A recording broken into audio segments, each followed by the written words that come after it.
everybody, May Anastasia here, and welcome to another episode of Otaku Nightly Hour.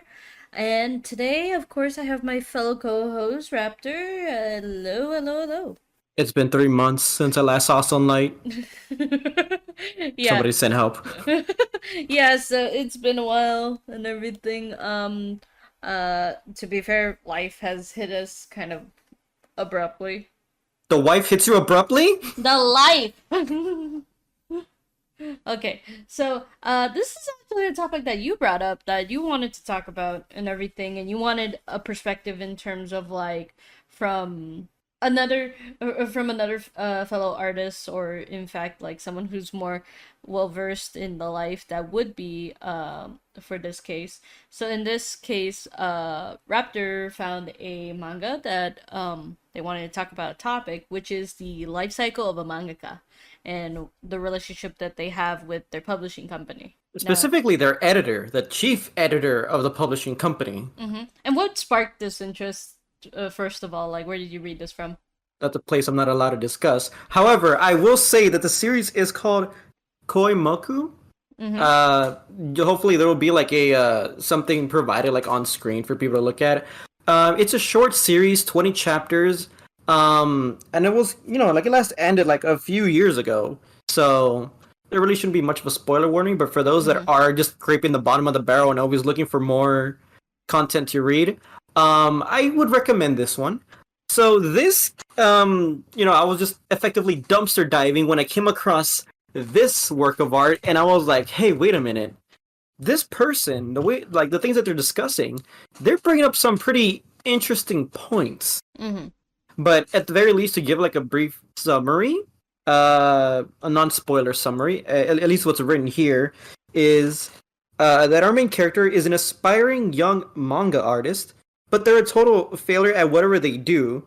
But some of their work has caught the eyes of a mysterious editor from a B-rated magazine. Will he turn his fortunes around through her? Will a relationship start between the boss and the subordinate? Read the series and find out. So, of course, it is like a rom-com type of series. You're literally reading the synopsis, are you not? That's what I said, to give you a brief synopsis. That's literally written here. This is effectively what happens. So that is its own overarching story. I don't care about that. I just really cared about the main specific thing at hand of today's discussion is manga a product or is it more of a work of art? You could just take the easy route and just say, oh, well, it's both. Well, the thing is that like it depends, I think, on the opinion of the author. So, for example, a lot of people strive to say, "Hey, I want my art to be published in a sense for the masses to enjoy." But then there are some people who are like, "Oh, I can make a living out of this." And thus they try to churn out whatever can work for them.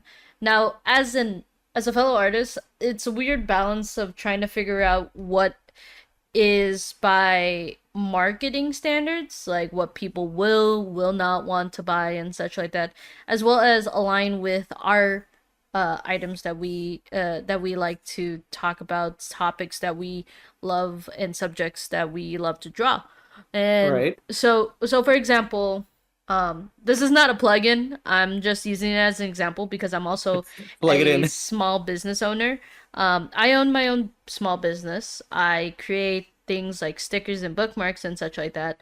And obviously, some of the things that I've tapped in are my love for certain video games, like Genshin Impact, as well as like other things like my love for the Galaxy aesthetic. And I believe that there are other people who also like it. So, in a sense, I kind of bounce between the two of the whole like I'm advertising a product that I believe people will like, but also using my own passions to make it as aesthetically pleasing as possible. Because Right. in my opinion, I wouldn't buy it if I don't like it. And thus, why should I publish something that I don't like for people to buy? It's a really And good mindset to have. And in a sense, most mangaka, or ideally most mangaka, should have that similar mindset when they're creating a story and they want to tell a story to appease their own, like, hey, I haven't heard a story do this before yet. I want to write a story like Well, this. But it's a case by case basis on some mangaka. Which, okay, I'm You throwing the you word. you say they make something that they like, but that's unique that no one has done. But you'll look through the light novel section, and all of them like will have absurdly long titles because it's too saturated at this point. They try to do something to try and differentiate themselves. But that's not the point of the argument. The point of the argument here is what you're saying, like, well, it's something that you like, it's something that you enjoy, and it's something you can make money. Whereas in contrast to what this what the editor is saying, is like they believe that under no circumstances is manga a work of art, to quote them directly. They continue by saying, just like a car, it's a legitimate product designed to satisfy and be delivered to the hands of many different customers.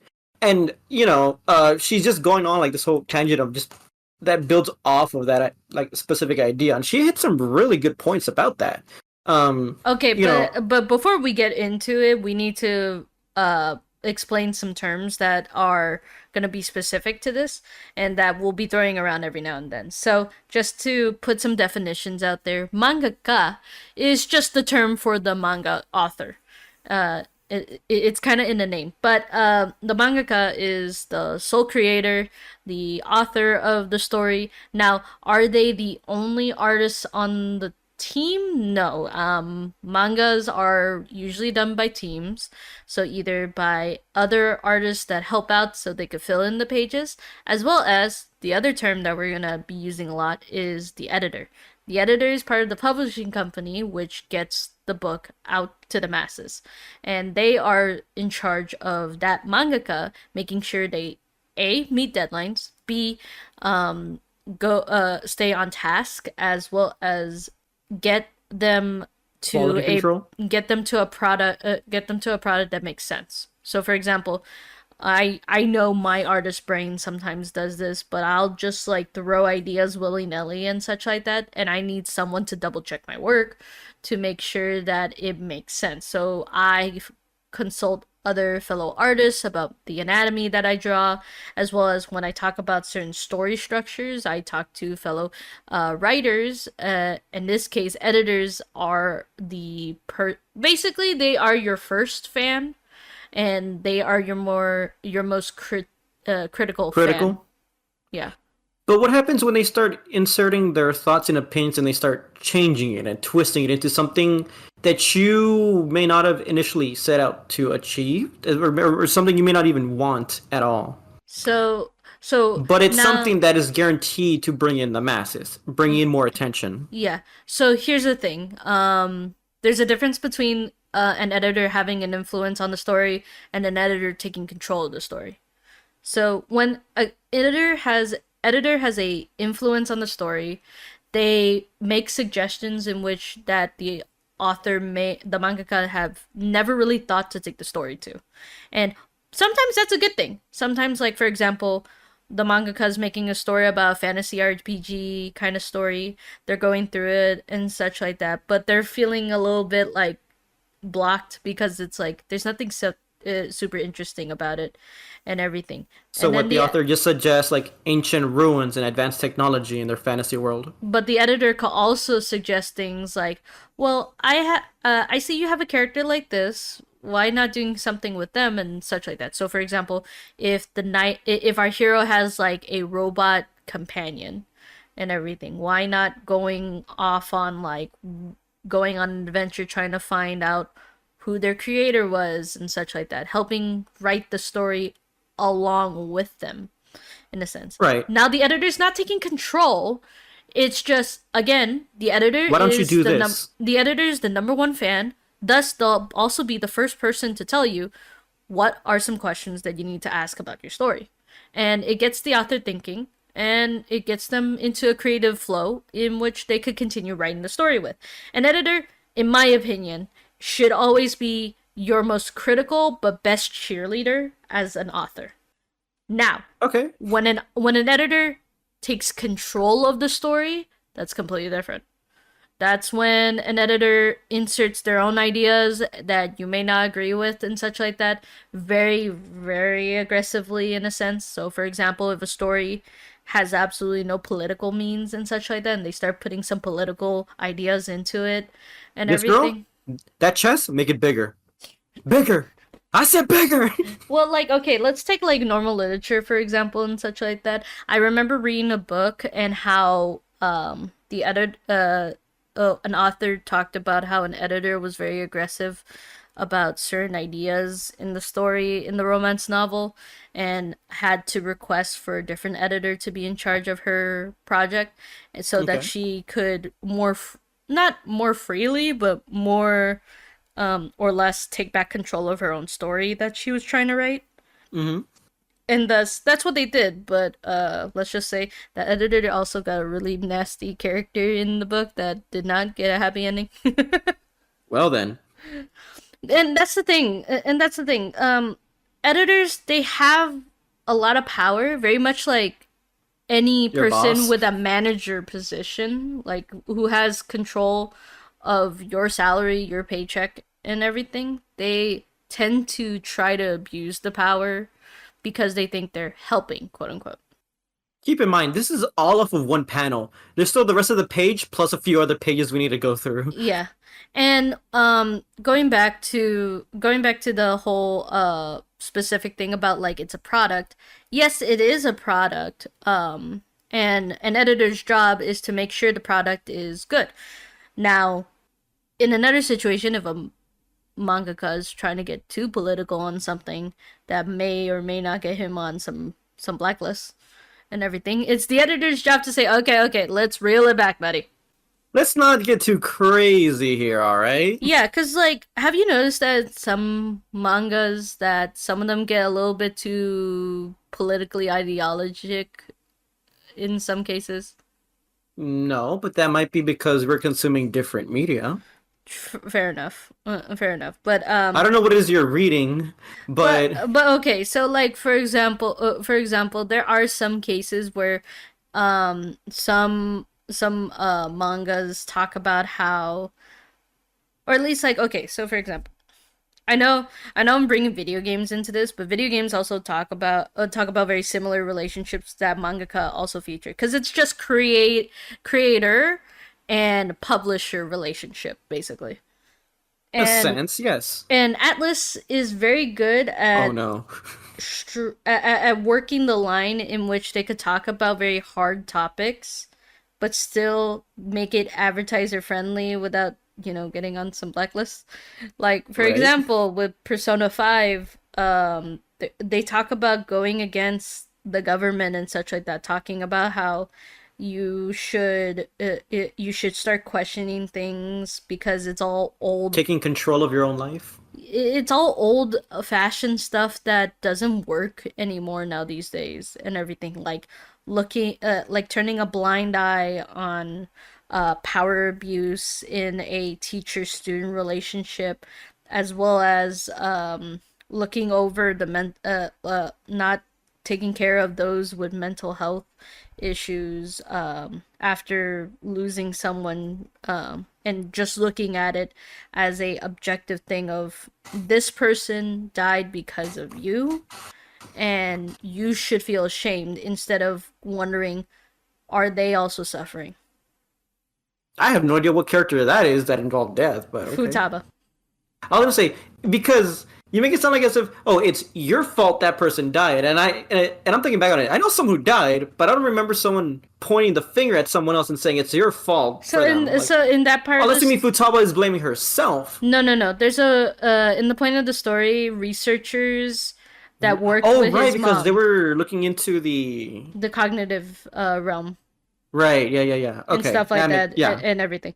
But yeah, so the whole thing is that they work together with the publishers to make sure they don't get on any blacklists and such like that. But the good relationship is that they allowed the creator to get the message across that they wanted to say while still making a pretty fun game. Let's be fair, we're all into Persona 5 for the story, quote unquote story.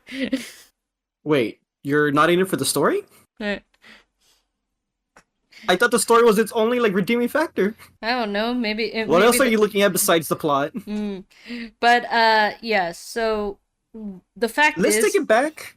the fact is that the panel that you talk about, I believe this character, the publisher, doesn't look out for the best interest of the mangaka. in my opinion. Well, she does.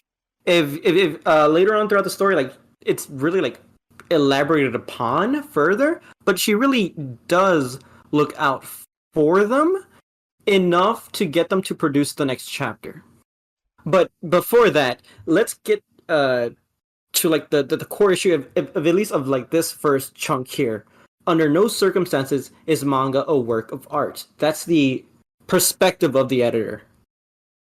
And they Eh, and they continue by saying, out of like you could print 1,000 or 1,000,000 copies of these as long as there's demand, right? Out of all the things that can be mass produced, do any of them carry any value as a work of art? Do you look at a car that's like, this super expensive, luxurious looking vehicle and say, that's a work of art?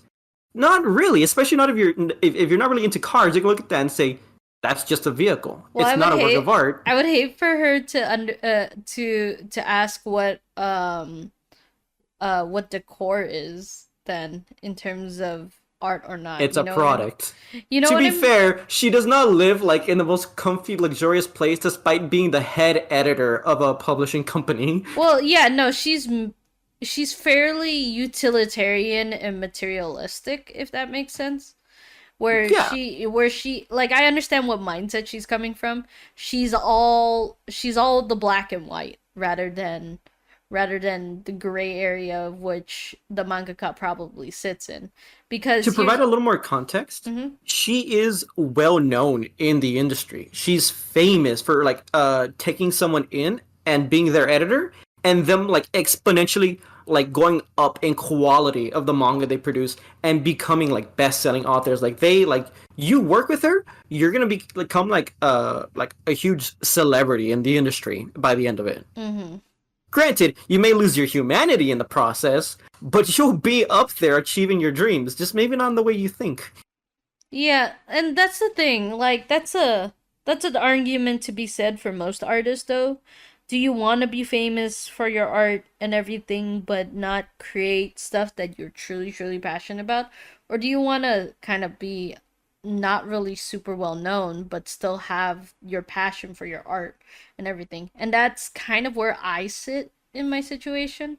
I prefer being able to make the art that I want, but again, I have to balance with I know people are going to buy this Right. versus what I make. Because I can make art more on personal art that I want to, but there's Right. also the fact that people will ask for art that I not personally would not like to make, but more like I wouldn't see myself making this casually, if that makes sense.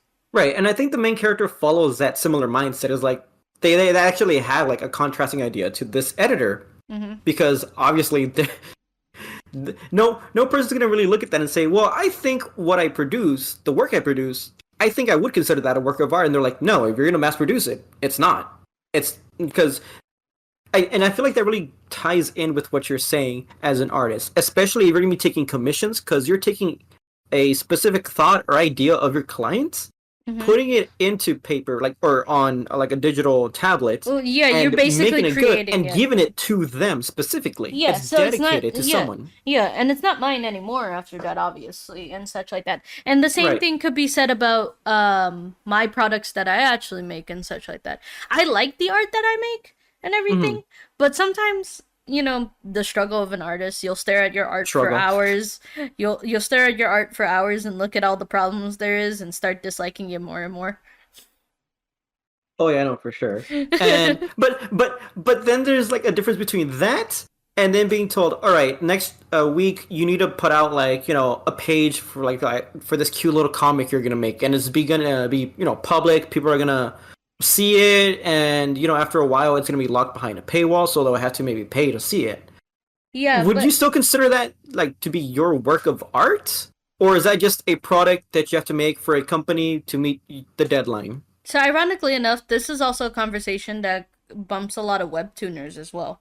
Um, Exactly that and specifically. yeah, and webtooners sit in a situation where like they want people to read their works and such like that, but they also have to realistically know that going under the contract of with the company of webtoon, for example, and such like that. If they want to be officially a webtoon comic, Right. because there are people who publish on Webtoon, but they're not Webtoon comic artists, if that makes sense. I think that like, does it go to Canvas? No, no, no, Because no. I know there's like a section of Canvas where people just kind of like upload their work, but if it gets like popular enough, they'll get taken off of Canvas and then onto Webtoon. It's like, proper section. Yeah, Will they become they basically become realized? they become officials. They become officials. Let's just keep it at that. They're just like um I don't know how to describe it, but basically webtoon artists, they can make their own stuff freely. I know that Boyfriends, the author for Boyfriends, which I love, started off as just, like posting it on their own and Social everything. media. People liked it enough, so they started posting more and more of the comics Mm-hmm. with these characters and everything. And then Webtoon saw they got super popular and said, "Hey, we want to help you fund for another like season of the of this comic and Mm-hmm. everything." But here's the downside: we're gonna have you move everything to official, meaning that people who really, really want to read it have to get a membership and get tokens to read the next chapter and such like that. And you are expected to post every X two amount weeks. of days. Yeah, every 2 weeks, every week kind of thing, or every month and such like that, depending on like for boyfriends in this case, it's kind of like a romance slice of life, so there's not really super high stakes stuff, so they don't have to put a lot of a lot of like thought Tension, tension action. and such like that, leaving people on cliffhangers and such like that, versus like other comics like Irma or something like that, which is another great artist, by the way, comic. And how do I put it? It's a complicated road of working with your publisher and seeing how one person could continuously make their story from point A to point B in a timely manner. Right. Because I know for sure there are plenty of stories of authors saying, I am on writer's block, artist block, whatever block that you might get into of creating your story. Try to take some time off, but you're stuck in that rut of, I cannot seem to move forward with the story because A, I don't know where to take the story, or B, I just don't have the motivation to do it anymore because of the fact that I've just been You doing burn it. out. Yeah. Ooh, I hate burnouts. And I feel like this character as an editor would probably result in burnout very quickly out of this mangaka.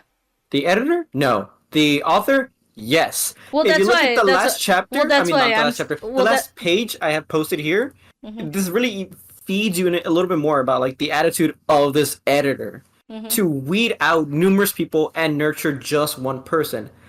That's what I think an editor's true job is. Because we aren't their parents or siblings. They don't have to spoon feed them. They don't have to hold their hand and coddle them. Like, no. They like this person like pushes you to like really put out like high quality like content. This guy, when the main protagonist, when he was starting out, he makes like really decent quality works, mhm but the editor looks at it and says, "This is good enough, but I that's not good enough for me.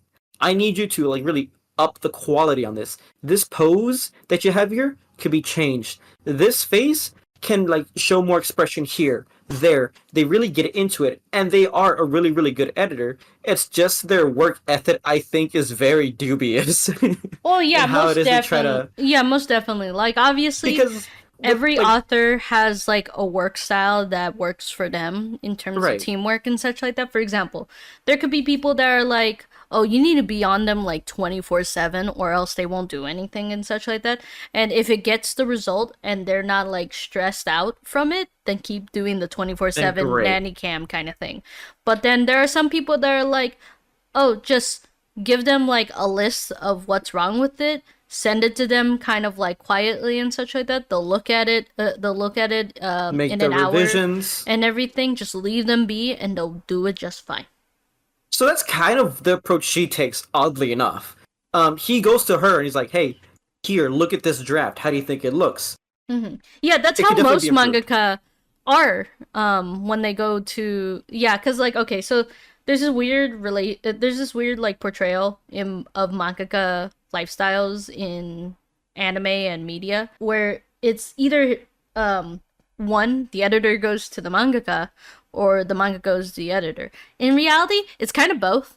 It just It is really both. depends. It is both here, but It's just uh, depending on the schedule, but most of the time, it's the mangaka has to go to the publishing company.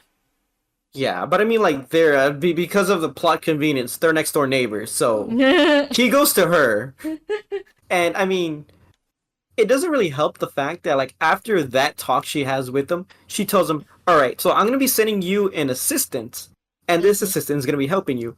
Now, she does not tell him specifically what the assistant is gonna do, but when the assistant gets there and they start getting to work, he's so confused by like what it is she's doing, and he's like, "Wait, what exactly are you even going to be helping me with?" And she says, "I'm going to be helping out with the character design, the plot, the characters, the aesthetic, the background, the painting, the inking." And he's like, "Whoa, whoa, whoa, wait a minute! You're just basically doing everything at that point."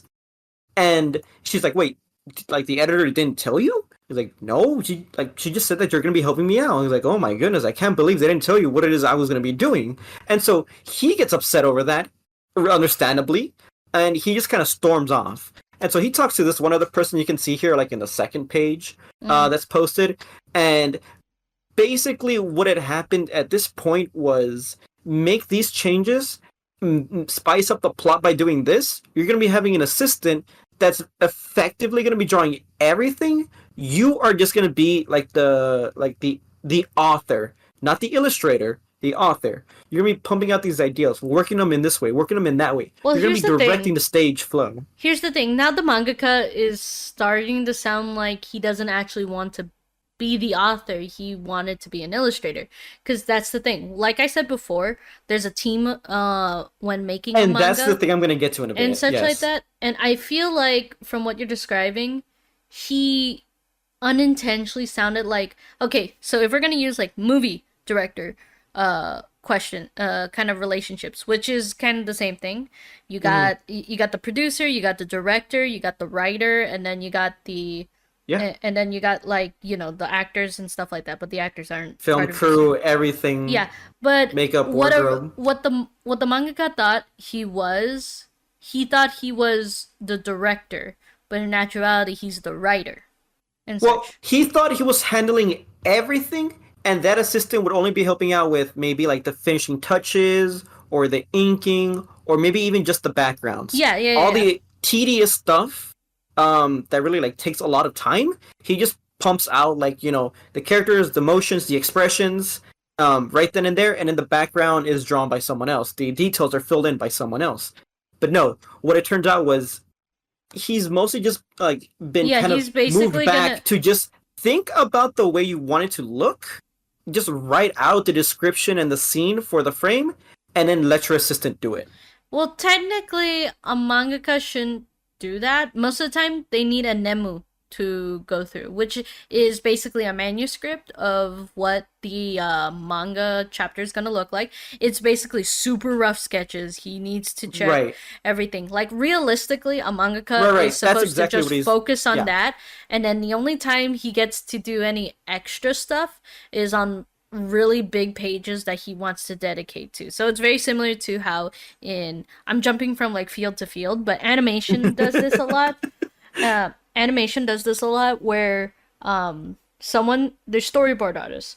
That's what the mangaka is technically supposed to do. He is supposed right, to right, right. storyboard what everything is gonna be like on the Give a rough page. idea as to what's Uh-huh. happening. And stuff like that. And then if he feels so inclined, like I want to handle this scene specifically, then he could go animate that scene all by himself and such like that. And in this case, the mangaka could decide that if, for example, a Demon Slayer page and such like that, he wants to be in charge of the final scene of that arc where All right. it's the main character fighting the villain and such like that. He wants to illustrate that 2 page spread, then he should have the other work delegated that leads up to that so he could solely focus on that. But it sounds like the editor kind of just made him just a writer. Yeah, and let me provide a little more context to the story. So this was written in 2011. Mm-hmm. So things like, work being done on computers is barely taking shape here. Yeah, So because at the everything time, is it's so still old mostly school. manual. Yeah, Yeah. everything's old school. So he was more on the idea ever since he was a kid. So it would have had to be prior to like 2011. Like, hey, I want to draw. I want to make these good stories all Mm-hmm. by hand Yeah. by myself. Mm-hmm. So now all of this is happening, this huge shift in change of how production's supposed to happen. And so he runs into this one person, and this person's like, oh, okay. So let me just like hear you vent. And they're like, okay, so I see the problem. So it's basically your own work, but you don't really feel like it's yours anymore after having like this assistant kind of mainly taking over everything you're doing. Mm-hmm. And he's saying, yeah, basically, my original work has been heavily altered, and then the sketches are going to be handled by someone else. And is there even any point in me even really being here? I don't really it's not, it's not something I feel like it's something I want to make. So I think like that's why I ended up running out of like my own home. Basically, is what he says. He's like, Mm-hmm. oh, like at least that's basically like what was going through my mind at the time. And they're like, okay, I see. And so they try to try to walk them through and say, well, that's just kind of like normal. That kind of makes sense in this day and age. And the main character gets really upset over hearing that. It's like, well, what do you know? You're like, you're not even in the industry. You're just a random person I met like 5 minutes ago that I'm venting to. And they're like, funny you mentioned that. And so then they take him to like, they take the main character to like this studio, like an actual manga studio Mm-hmm. where it's being handled by multiple people. They have like, and they even mention it here, like, hey, there's like a design team, production. There's people who are like handling everything from like like basically what you had described. It's like a company. There's different people. There's different departments Yeah, within and that they're working with. a lot of people don't realize how much work goes into one volume of a manga because they think, oh, the author did it all by themselves and such. Because we have Western ideas of writing books and Right. such. Because remember, regular literature is written by one person Yes. who has to sit down in front of a computer, typewriter, or whatever Anything. writing material, writing utensil they decide to use, even if they decide to write it by freaking hand. Blood. they they're doing it by themselves, and they talk Yes. about how like, oh, I'm so proud everyone supported me and such like that, like emotional support, moral This story is dedicated morale to and that stuff. one dog I met at the street that one time that gave me inspiration to write this Yeah, but best-selling New York here's the thing, Times book. manga is not regular literature. They are a visual masterpiece in which the author could express the world they want to tell without having just literature and words to express what the story is going to be like. And so sometimes, some cases, some things can't be told with words. It has to be told visually and such. With action. That's why we have visual movies and such like that and everything. And in this case for manga, they have art on their side to churn out the way that they want to for certain scenes, like, oh, it's going to be a very emotional scene. We need to show how upset the character is and such like that. Yet a lot of people think, again, using the Western mindset, which has also been on the other on the Eastern side because regular literature also existed over there. That's done by one person, and that's not true. Okay. So then what are So, your thoughts and ideas about this person kind of like doing things the old-fashioned way by themselves is what they want to do, meeting someone who's working for a different like manga publishing company, but they're a team. They're like different like as I say, planning, design, just about everything involving this manga, every aspect of it is divided up and handled by people who specialize in it. well, How do you feel about the contrast between the two? I think it's more like having the guy have a reality check and And everything. that's basically what he's getting here. He's getting like a heavy slapping of a reality check here. Yeah, and everything. The thing is that with these mangaka, they that believe that it's just them, that it's nothing else, they're gonna get stuck. I know that. I know. You think that's the case? Yeah, they're gonna get stuck because I've been there. I'm an artist that does everything by myself. You guys basically see most of my content, and it's just me. I create my art for my Twitch layout. I created the character. I created Chat Fox by myself and everything. All the assets that I make is by myself and everything, and I know I get stuck. And I Right. should go out and get assistance from other people and everything. So that's why, for example, shout out to Otop. Otop is the person in charge who created the music that you hear at the beginning of the episode during the The warning opening. scene, as well as the ending credits. They created the theme song that would be for the podcast, as well as the fact that we have now a new audio editor in a local friend of ours and everything. And it honestly, it just helps a lot because then I could focus on the conversations with you, the other visual assets that I know I can do, rather than trying to be a Hello. jack of all Hmm? cards, I suppose, and everything, because I know that I cannot do that. Realistically, I should not have talents in everything and such like that. I have to You be were bad just at one something, person. as well And as I the mean, fact that you can't divide your time properly. as much as I'd love to, I can't. I wish there was more hours in the day. Yeah. So you're saying that this guy needs to get a reality check and that the other person that they're talking to has a better handle on the way the industry works. Yes, they do. Now, that doesn't excuse the editor. The editor really should have explained how new business is now these days and stuff, not leaving him high and dry by himself and then just throwing a reality check out of him. Because if, Well, for here's the thing example, though. It's the main character himself who was overwhelmed by like this information and stormed out of the place. mm-hmm, And then now he's over here with this other person who works in a different manga company. He's the one, like the main character himself is just getting the reality check.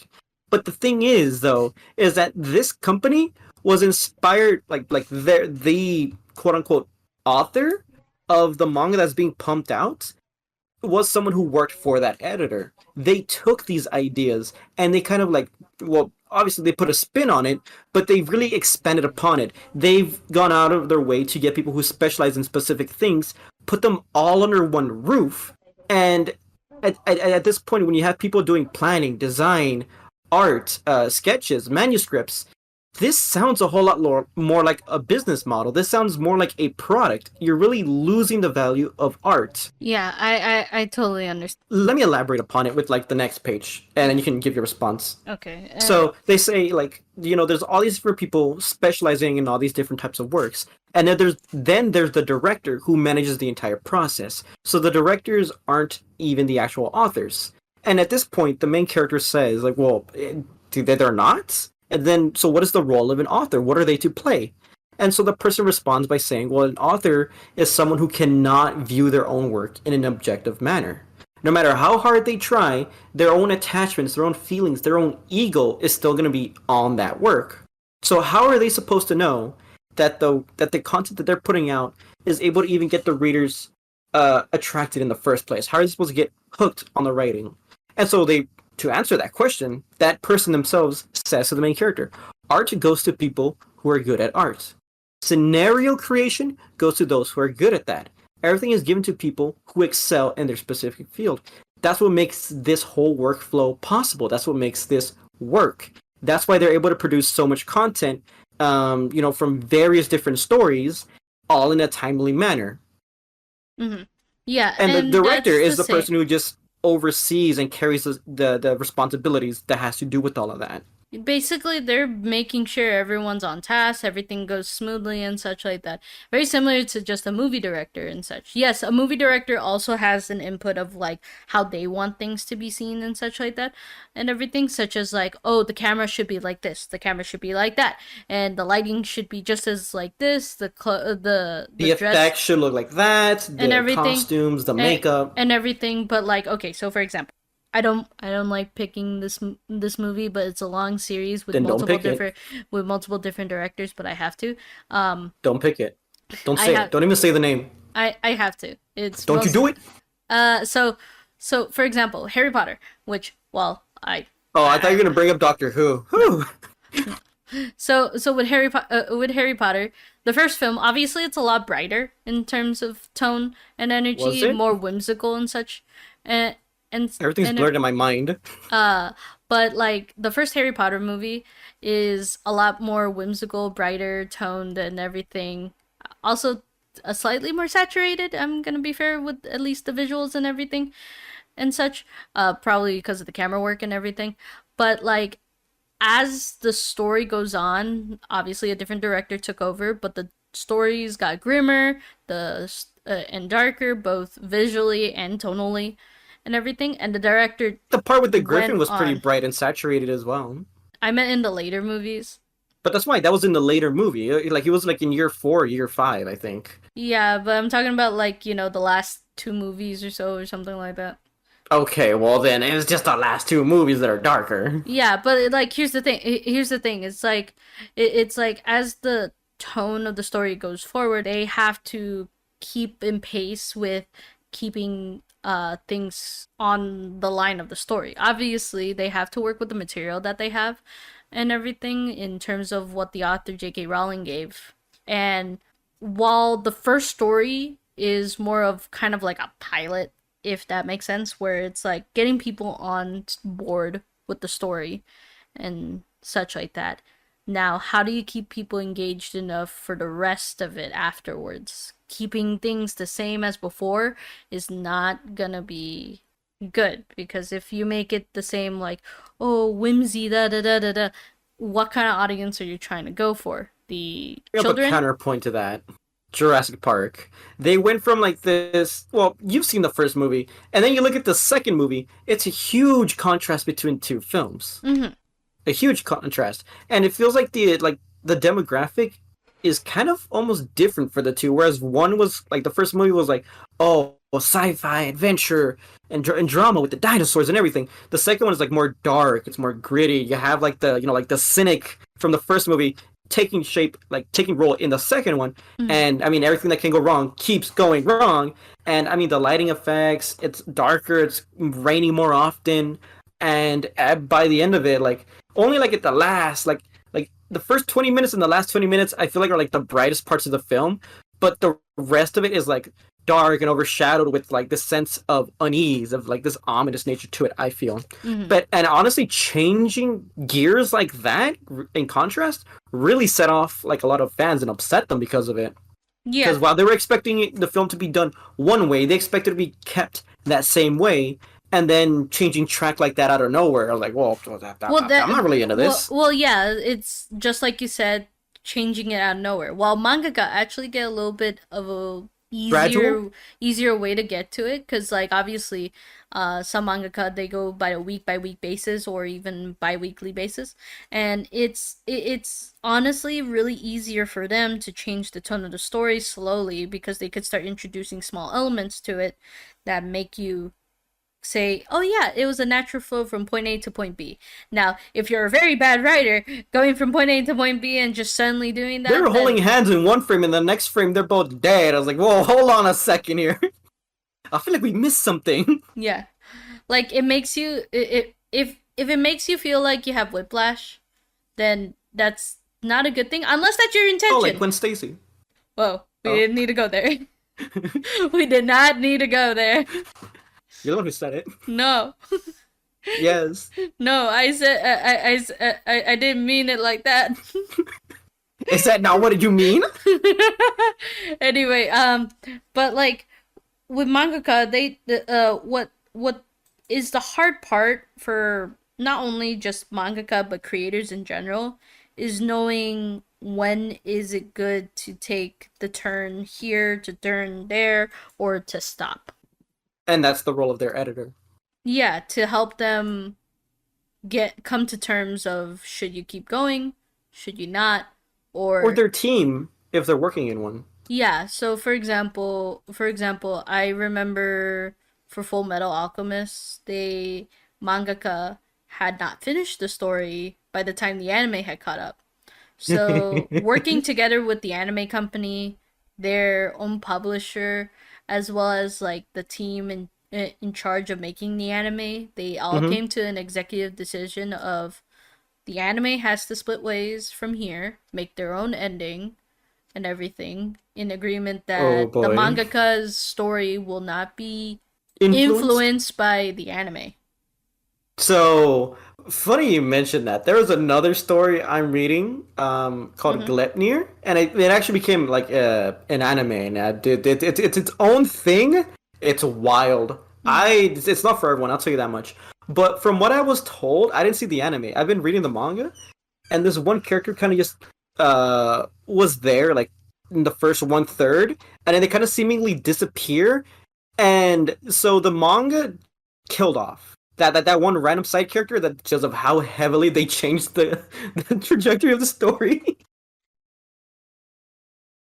But yeah, so the part that kills me, because it's the morally gray area in terms of the story from what you're describing me, of like the editor and the author, the mangaka, is knowing where it's too much in terms of things. For the mangaka, of knowing when it's too much to take it all by yourself and realizing that realistically I should not be doing this by myself and everything. As well as the editor to not go so hard on the author who Then hello, again hello, had a hello. mindset that was not of similar reasoning.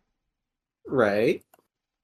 And I don't know. It's like the only character in here that you've shown me so far is that random stranger that they've met, that the mangaka met from the other company that is putting into light like how it actually works. Because these are like the main important parts from the manga. They go on, they reflect upon this, and they become a little bit more agreeable to have their assistant help take part in some of the workload. Mm-hmm. And I mean, the editor comes by and is like, okay, it's not enough. Keep putting out more work. Keep putting out more work. And the dude feels like he's hit his limits. And he doesn't really like know how much better it could be. So the editor goes to another editor and to bring in a second opinion onto the matter. How can they improve this? How can they expand upon it? And Yeah.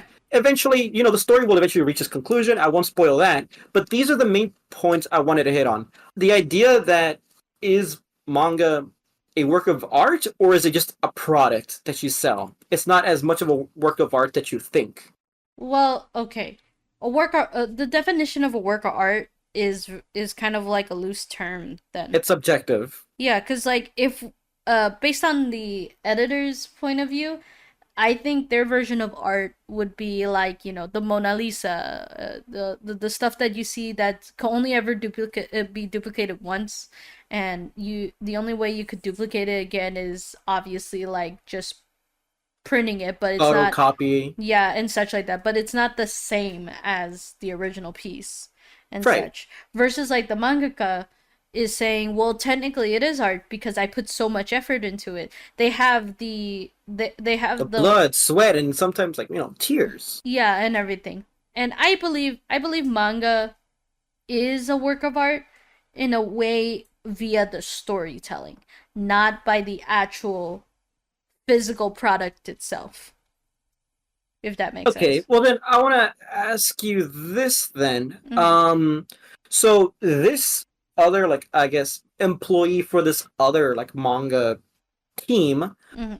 how do you feel about their viewpoints on this? You have different people handling different roles. You have it work like a well-oiled machine to pump out like tons of chapters from many different series because they're not just working on one series like the main character is. the main character's working on one, they're working on like 5+ different series at the same time. Well, basically, they're working on the terms of that I'm the middleman. So, for example, But I let me ask you this then. Is this reflective of what's happening currently in the manga industry? Is everyone taking this approach in on average? Or are there still tons of people working solo?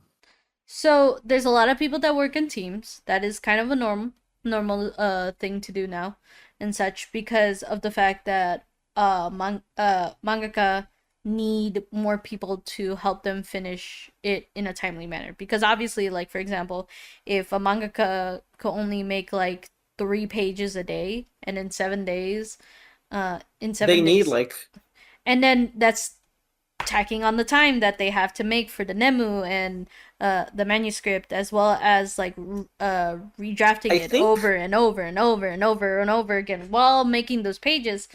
It's unlikely to get anything done. I think on average they need to do 28 chapters per week. I mean, not 20 chapters per week. 28 pages per week if they're doing a weekly series. If they're doing monthly, I think they do 48 pages a month. Yeah. And keep in mind, these guys are getting paid by the chapter release. So sometimes some chapters are longer pages and such like that. Sometimes, but for sure, they are getting paid by commission at that point, rather Yeah. than Well then, working the hourly and such. So here's and the reason why I bring up by commission and the hourly pay is because for some people they don't think, oh well, it's not really worth it if they're gonna put so many hours into it and such like that. Slash, oh, they put so many hours into it, they're probably making tons of it and stuff like that. No, they're not. no, they're not. They're paid a flat rate, and if they make it, they get paid. If not, well, good luck. Okay, well, here's another thing I want to bring up. The author of One Piece. Mm-hmm. There are 1,080 chapters in. It's been well over 20 years. They have a team of people. Yes. You see, like the almost weekly serialization that comes out, Mm-hmm. almost weekly for 20 years. Yes. That's dedication. Mm-hmm. Um, But keep in mind, the author probably has a really more healthy mindset into going into the story and is they'd able have to to. produce the story every week of what they want to do. Or how I like to call it is the loose skeleton method. The loose skeleton method is telling us what this arc is going to be about, and then afterwards you make the rest of the story plots under it, kind of like the ribs afterwards. Like, you have the spine, which is the main arc, and then Like the ribs, fall off the bone ribs. the ribs afterwards that tell you like the certain character plot lines that are going to happen. Like, this happens to Zoro, this happens to Luffy. We don't really need too much from Sanji, for example, but he's gonna be a supportive role for this story, for this plot line and everything, and working it together so that it interweaves as a realistic story, quote unquote. Okay, but how do you feel about the way One Piece is and how like long it's been working, but also with the idea that they're working in teams? Can you still say that One Piece is a work of art, or because I think it's closer to the side of just being a product that you have to spit out. I The author know. themselves have the end goal in mind, Mhm. and they're really taking their time with it. But the path that they're taking to get to it, I mean, they thought this one arc was gonna be like 40 chapters, ended up being well over 100 chapters, more than double. Mhm. And I mean, that's because they were really getting into it. They really like had to go in and explain everything detail by detail. I think that's where the work of art can be argued in. Like that's what it is. But That's why I said when you the take a step back, story. That's why I said the story, the creative ideas, and the effort put into it is the work of art.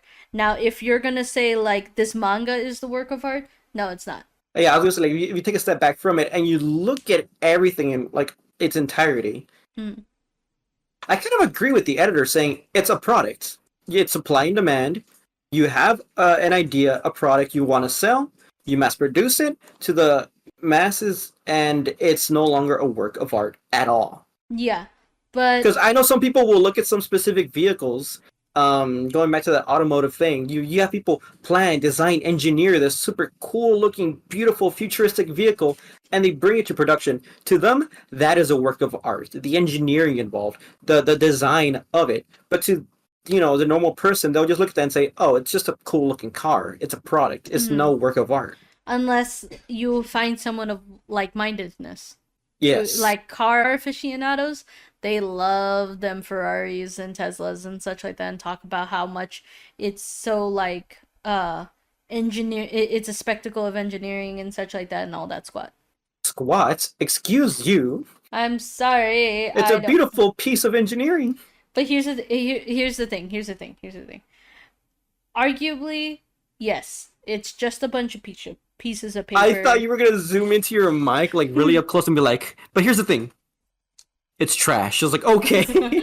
No, because okay, so like manga is just essentially just pieces of paper glued together with stuff printed on it and I such like had that. so looking into this manga, I had no idea they actually had to like put layers on some things and kind of glue them in to draw them out and do like the details. I thought it was just drawn flat 2D. That's it. No, Mm-mm. they need to cut out certain parts with like a little mini like what is it? Like not a scalpel, uh a razor. And the exacto knife and everything. yeah, that. And they kind of like say, okay, well, this doesn't work out, so they kind of cut it out, or maybe they'll cut out a little piece of detail and put it on the page.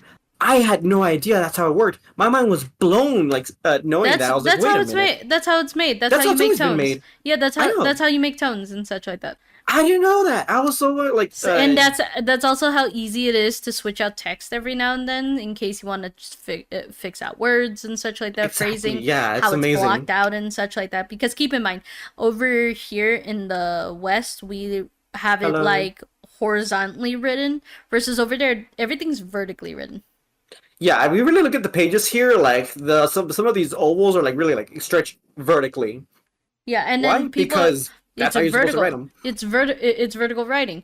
And then as well as the fact that like you can't claim that a manga is going to be art because it's mass produced afterwards. It doesn't make it the same individual one. Now, you could say the manuscript is the art because that's the original one before it got scanned and serialized. Right. And that's the same for like digital art and everything. It could be mass produced and sold everywhere if you wanted to for prints and such like that, but you're the only one as an artist that has the original file. You can mess with the tones and everything, fix some details and such like that, while everyone else has the mass production. I have limited space in my drawing app, so I need to regularly delete my drawings. But you know what I mean. Like you're the one with that came up with the idea. You put the effort into it to make this piece of art and everything. Yes. So arguably, yes, the manga itself, if you're looking at it objectively, it is not a piece of art. But if you go past the cover and look at the content in it, such as meeting the characters, understanding the world that it goes through, as well as The admiring thoughts and ideas. the art that it's the visual spectacle, it is art in that case. Yes. I think that's a good way to end it. Until next time, everyone, I hope you all have a good night, and we'll see you on the next episode of Otaku Nightly Hour. Do you have anything to say? Yes. Words. Remember, everyone, if you want to make any suggestions on what we talk about in this podcast, please leave a comment in the video below, as well as, of course, just, giving a like, giving a share, and again, see you next time. Bye!